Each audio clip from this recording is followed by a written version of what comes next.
नमस्कार, अस्सलाम वालेकुम। मेरा नाम रिजवान खान है। आप लोगों की दुआ और आप लोगों के प्यार, सम्मान और सपोर्ट की वजह से मेरी तबीयत में थोड़ा सुधार हुआ है और मैं थोड़ा सा स्टेबल होकर आप लोगों के सामने आया हूँ। मैं कुछ दिन से अस्पताल में एडमिट था। जैसे कि आप लोगों को पता है, मेरी तबीयत ठीक नहीं रहती। सब सोचते होंगे कि बाबा को बाईपास करा लेना चाहिए, तो जो बाईपास नॉर्मली होता है वो बाईपास मेरा नहीं होगा। मेरा जो है नसें ट्विस्ट हो चुकी है, अंदर मुड़ चुकी है, तो उसके लिए MICS एक मिनिमम इन्वेसिव कार्डिक सर्जरी जो काफ़ी महंगी आती है, इसके लिए मैं रुका हुआ हूँ, क्योंकि वो 8-10 लाख रुपए से ऊपर ही उसके अंदर खर्चा आता है। तो सोचते होंगे कि लोग सरकारी अस्पताल में हो जाता है, आयुष्मान कार्ड से हो जाता है सब, तो वो सब चीज़ें नहीं होती है। ये सब थोड़ी ऊपर लेवल का एडवांस है, क्योंकि इसके अंदर जो सामने का जो सीना काटते हैं ना, तो चलना फिरना 3 महीने के लिए मुश्किल हो जाता है। और मैं दोनों लकड़ियों के सहारे चलता हूँ, तो मेरा पूरा शरीर के ऊपर सामने सीने पे लोड पड़ेगा और टाँके फट जाएंगे। इसलिए ये सर्जरी मेरे लिए नहीं है। तो मुझे MICS दूरबीन से, लेज़र से दूरबीन डाल करके वो लोग अंदर ही अंदर से वो बाईपास ही करते हैं, नस लगाते हैं पैरों की निकाल करके। तो वो एक अलग टेक्निक होती है और बहुत महंगी, कॉस्टली होती है, जिसके लिए मैं थोड़ा परेशान हूँ। अभी फ़िलहाल मेरा ऑपरेशन नहीं हुआ। मैं चाहता हूँ कि हो जाए अच्छे से, और आप लोगों की दुआ मेहरबानी बनी रहे तो मेरे ऊपर हो जाएगा। कभी ना कभी तो कोई ना कोई मालिक या कोई बंदा या कोई ऊपर वाला मेरे पे ज़रूर मेहरबान होगा। कभी ना कभी तो मेरा भी अच्छा दिन आएगा और मैं भी ठीक होकर आप लोग के सामने पूरी। तो फिलहाल डॉक्टर लोग उसको स्टेबल करते हैं, मेरे कोलेस्ट्रॉल को, मेरे हार्ट को, मेरे BP को, कोलेस्ट्रॉल को, और सब लेवल करने के बाद वो लोगों को लगता है कि जब अभी मैं स्टेबल हूँ, ठीक हूँ, तो फिर वो मुझे डिस्चार्ज कर देते हैं। तो इस तरह से तबीयत मेरी ख़राब हो जाती है हाई ब्लड प्रेशर की वजह से, और इसके लिए मैं आप लोगों के सामने आ नहीं पाता हूँ वीडियो बनाने के लिए। लेकिन कुछ ना कुछ टॉपिक लेकर मैं आप लोगों के सामने ज़रूर आता हूँ। जब मैंने देखा कि मुझे कई लोगों के मेल मैसेजेस मिलते रहते, तो मैं उनका जवाब देने की कोशिश करता हूँ। जिसका ज़्यादा सवाल जो पूछा जाता है ना, तो उन्हीं लोगों को मैं जवाब देने की पूरी कोशिश करता हूँ। जैसे कि अभी मुझे किसी ने पूछा मुंजा के बारे में बताओ। मुंजा एक प्रत्यक्षीकरण साधना।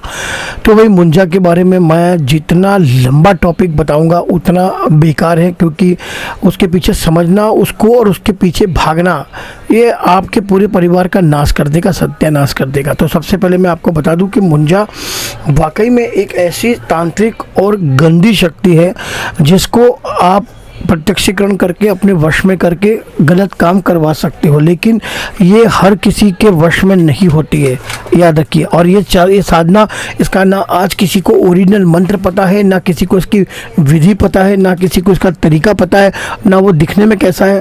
तो लोग उठपटांग की बातें 50 तरह की करते रहते हैं। उनकी बातों में आने के बजाय आप सही तरीके से अपने आप को समझने की कोशिश करिए। तो मैं जो आपको बता रहा हूँ वो बात मेरी बिल्कुल दिल और दिमाग से बिठा लीजिए।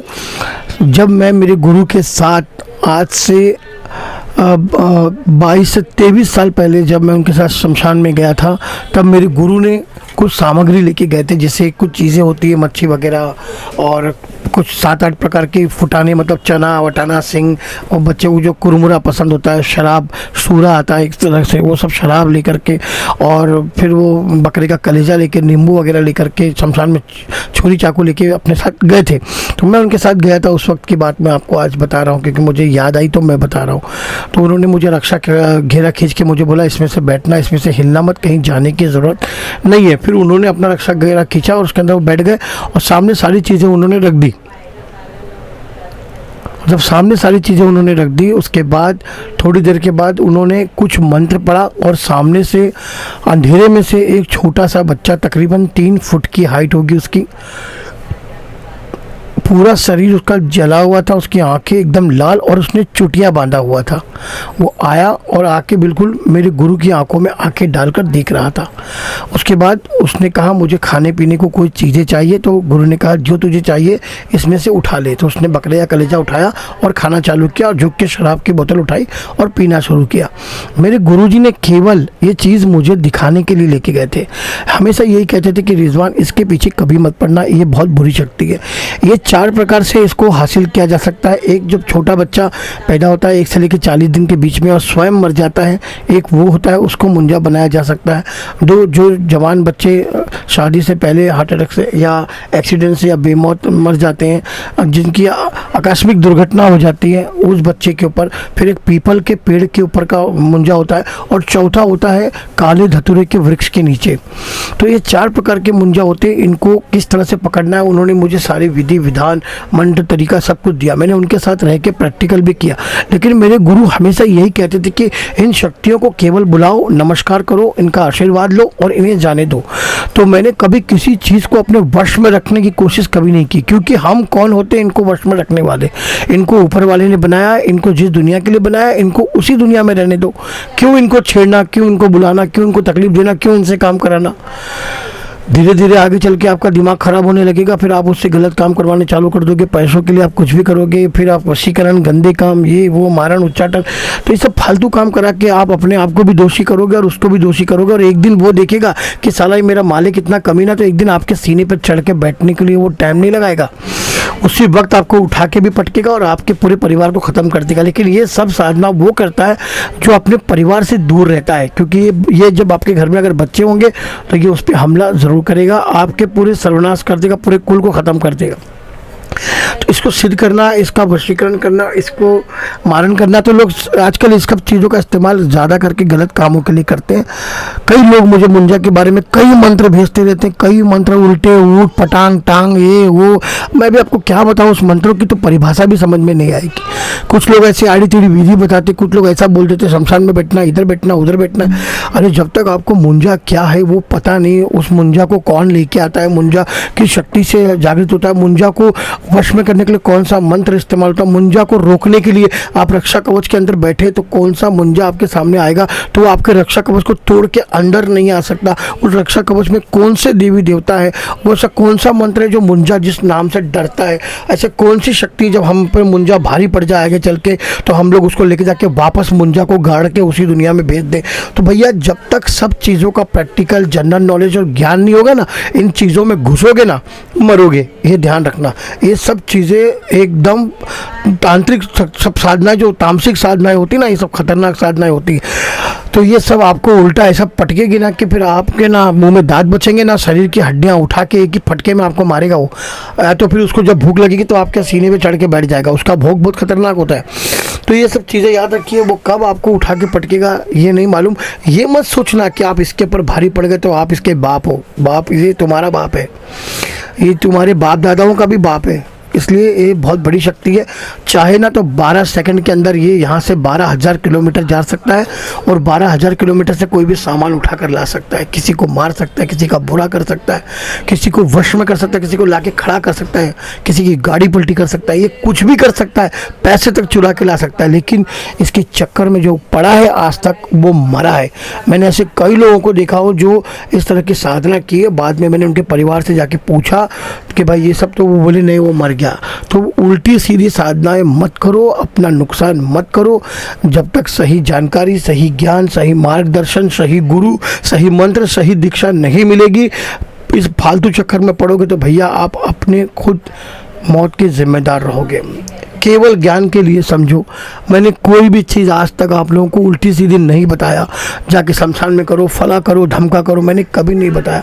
मैंने केवल जनरल नॉलेज दिया है। इन चक्करों में पढ़ना बेकार है, इनके पीछे भागना बेकार है। अब आपको मैं क्या बताऊं, इन सब चीज़ों के चक्कर में जो पड़ता है वो मरता ज़रूर है।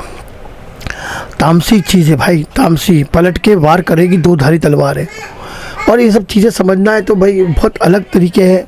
अगर आप लोगों को इसके बारे में और भी रहस्यमय जानकारी चाहिए तो आप मुझसे जुड़े, मैं कोशिश करूंगा उन राजों को खोलने। और आप भी अगर ऐसी शक्तियों के बारे में जानते हैं या आपने किसी के पास इस तरह की प्रत्यक्षीकरण शक्ति या कोई ऐसी शक्ति या कोई चमत्कार या आपने उनके पास नज़रबंदी या कोई ऐसी विद्या देखी है तो आप मुझे ज़रूर बताएं, ताकि मैं उसका राज, उसके मंत्र के विधि विधानों को आपके सामने बता सकूं। मैं इसलिए आप लोगों को बताता हूं कि ये लोग ऐसे मंत्रों का उच्चारण करते हैं जिनके अंदर कुछ शक्तियाँ होती हैं जो इनको ला के देती है, पैसा चुरा के लाती है, या फिर आपको वशीकरण करके देती है, या फिर कोई नज़रबंदी का काम करके दिखा देती है, ज़मीन में सोना दिखा देती है, नोट गिरा के दिखा देती है। तो ऐसी कौन सी शक्तियाँ हैं जो इन चोरों का साथ देती है? आप मेरी बात को समझने की कोशिश करिए। मैं सिर्फ प्रैक्टिकल करता हूँ, और वह प्रैक्टिकल इसलिए करता हूँ ताकि आप लोगों तक सच्चाई ला सकूँ, वरना पड़े रहने दो चूल्हे में, मुझे क्या फ़र्क पड़ता है। वो चोरी करे, चमारी करे, वो किसी को लूटे, मेरे बाप का क्या जाता है। मुझे लोग रो रो के मैसेज करते रहते हैं, बाबा हमारा ऐसा बर्बाद हो गया, हमारे नाम को, हमको खजाने के नाम पे ऐसा लूट लिया, ज़मीन में पैसा निकालने के नाम में, सोना निकालने के नाम, चांदी निकालने के नाम, नोट गिराने के नाम पे हमको ऐसा लूटा, वैसा लूटा। लूट जाओ, मुझे क्या फ़र्क पड़ता है। मैं सच्चाई बताने के लिए आपके सामने कोशिश करते रहता हूँ, लेकिन लोग हैं जो अपने आप को ज़्यादा ओवर स्मार्ट समझने के चक्कर में अपना नुकसान कर बैठते हैं। तो भैया प्लीज़, अगर आप लोग भी किसी ऐसे अमलियात, तंत्र मंत्र, जादू टोने के बारे में जानते हो जिसका प्रत्यक्षीकरण आपने किया है, देखा है, आपके बाप दादाओं के पास कुछ था, कुछ आपके पास है, कुछ बाप दादाओं ने रख के गया है जो आपको समझ में नहीं आता, तो आप मुझसे पूछ सकते हैं। आप कोई किताबें आपके पास पुराने ज़माने की है, या कोई तांत्रिक वस्तुएँ हैं आपके पास, या कोई ऐसी साधनाओं के बारे में जो रहस्यमयी गुप्त हो, तो मुझे ज़रूर बताएं भैया। मुझे कोई इंटरेस्ट नहीं है।